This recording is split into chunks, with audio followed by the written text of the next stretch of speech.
Ethan Michael never had the kind of life people describe as easy.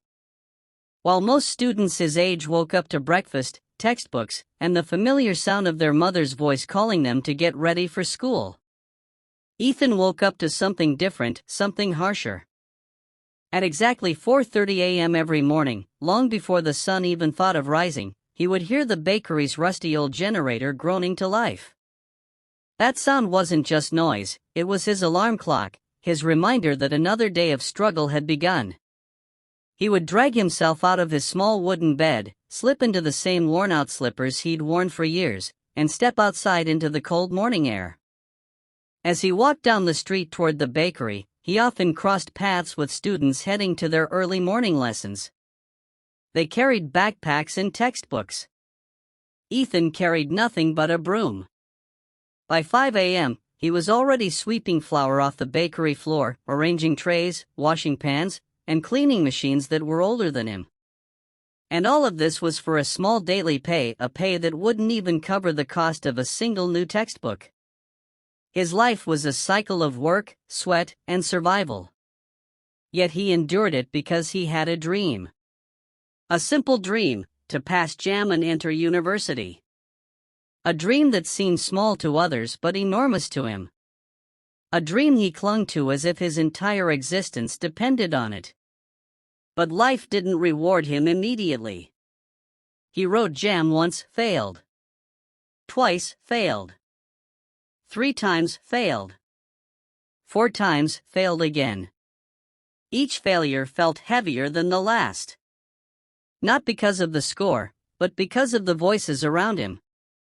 Voices that sounded louder each year. Ethan, school is not for everybody. You better learn a trade, this your book dream no day work. This thing is not your calling. Omo, 4 times? Give up now. Even the bakery workers teased him. Guy, you no go tire? You want be JAMB landlord? Now you go close JAMB office last. But inside him, something refused to die. There was a fire, deep, stubborn, unexplainable, whispering to him every time he felt like quitting. Try again. Don't stop. Your time will come. After each exam, while others cried loudly or deleted their textbooks in frustration, Ethan would return to the bakery, wipe his face, and continue working. He didn't have the luxury of self-pity. He didn't have sponsors. He didn't have anyone promising to pay for lessons or extra classes. Every resource he used came from sacrifice. Every textbook he owned was secondhand, most of them torn or missing pages. Every data bundle he bought came from skipping meals. Every study hour he found was stolen from sleep. Some nights, he returned home exhausted, dusty, drenched in sweat, and drained. He would drop onto the floor of his room because there was no proper chair or table to sit on, and begin studying with the dim yellow bulb that flickered every few minutes. Many times he slept off on his notes, waking up with ink on his face. Other nights, he cried quietly, asking himself questions that hurt more than the failure itself. Am I cursed? Maybe I'm just not brilliant. Why can't I just pass like others? Why is life so unfair to me? He battled shame. He battled comparison. He battled the fear of turning into what everyone predicted he would become, another young boy who worked his life away in a shop, never fulfilling his dreams. Financially, things were harder than anyone knew. His mother had fallen sick years ago, and whatever little money came into the house went to medicine, food, and transport. Ethan had to choose between buying a new JAMB past questions booklet and eating a full meal. And most times, he chose the booklet. He stared at the small pile of coins in his pocket, wondering if he should use it for a meal or for a single past question booklet. Hunger gnawed at him, but the dream gnawed harder.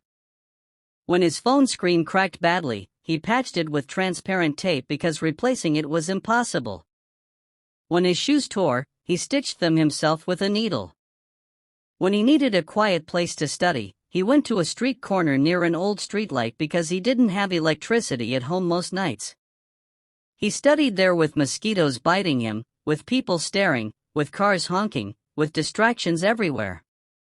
Some days he failed practice tests and felt worthless.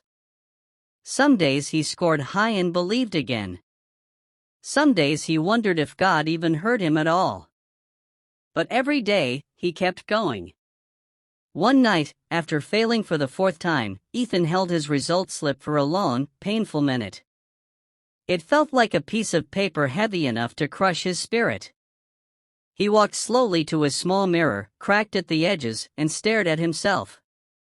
His eyes were tired. His clothes were old. His life felt stuck. But instead of breaking down, Ethan did something different. He whispered to his reflection, "This will not be my story. I will pass. No matter what. I will pass." That small declaration changed everything. He reorganized his entire life. He cut off distractions. No more unnecessary friends. No more wasting time discussing dreams with people who couldn't understand them. He stopped comparing himself with others. Stopped envying those who passed. Stopped thinking his life was slower than theirs. He studied consistently whether he felt motivated or not. He watched online tutorials during his lunch break, even if people mocked him. He solved mock tests late into the night, even when his eyes hurt. He read topics he once feared, chemistry equations, physics laws, biology theories, and refused to skip difficult chapters. He turned every weakness into strength. Slowly, things changed. He wasn't just studying anymore, he was understanding. He wasn't just trying, he was focused. He wasn't just hoping, he was preparing. For the first time, he treated JAMB like a mission, not an exam. The bakery owner noticed his efforts and allowed him 1 hour break daily to study. Ethan used that hour as if it were gold. No distraction. No talking. Just pure focus. He downloaded free CBT apps. Printed free PDFs from a local computer center. Repeated the same topics until he could teach them. Watched YouTube lessons instead of comedy. Turned his mistakes into revision points. Turned his fear into determination. But even in this new phase, life tried him again. There were weeks he couldn't afford data to watch tutorials. Weeks when the bakery generator broke, and he couldn't work to earn money. Weeks when his mother got worse, and he had to spend everything he had on medicine. Weeks when his phone battery died in the middle of studying, and there was no power for 2 days. Failure tried to return as a voice in his head. "You've tried. 4 times is enough. You're wasting your life. People younger than you are already in 200 level." But he pushed back. Harder than ever. When JAMB registration opened for the 5th time, people mocked him again. "Baba Jam Don Show. Record breaker. Try again champion. Omo, now you go close JAMB office last. But this time, Ethan didn't flinch. He didn't let their words penetrate his heart. He didn't argue. He didn't defend himself. He simply smiled and said, "This is my year." On the day of the exam, Ethan walked into the hall with a calmness he had never felt before. He wasn't panicking. He wasn't sweating. He wasn't shaking. For once, he wasn't thinking about failure, not the past ones nor the potential one. He was thinking about victory. He sat down, placed his hands on the mouse, closed his eyes for a brief second, and whispered, "God, help me." Then he began. For the first time ever, the questions didn't look like enemies. They looked familiar, like things he had seen before, things he had conquered during his months of preparation. When he clicked submit, he didn't cry. He didn't panic. He simply stood up and walked out with peace. 3 weeks later, at exactly 5:12 p.m., the results were released. Ethan was at the bakery, tying bread when his phone buzzed. His heart started racing. His palms became sweaty. His entire body trembled. He stepped outside, away from noise, and slowly typed his registration number. The page loaded. Slowly, painfully, then completely. His eyes widened. His breathing stopped. His hands shook. Not 250. Not 280. Not 300. 340. The same Ethan who cleaned bakery floors. The same Ethan who studied under streetlights. The same Ethan who failed 4 times. The same Ethan with no sponsor, no comfort, no privilege. Scored 340 plus in JAMB. He fell to his knees in front of the bakery. Tears flooded his face, not tears of pain, but tears of triumph. His life had shifted. His story had changed. He didn't shout. He didn't boast. He didn't jump around. He simply whispered, "Thank you, God. I knew it." Today, Ethan's name is mentioned in tutorial centers, online study groups, schools, and among students who feel like giving up.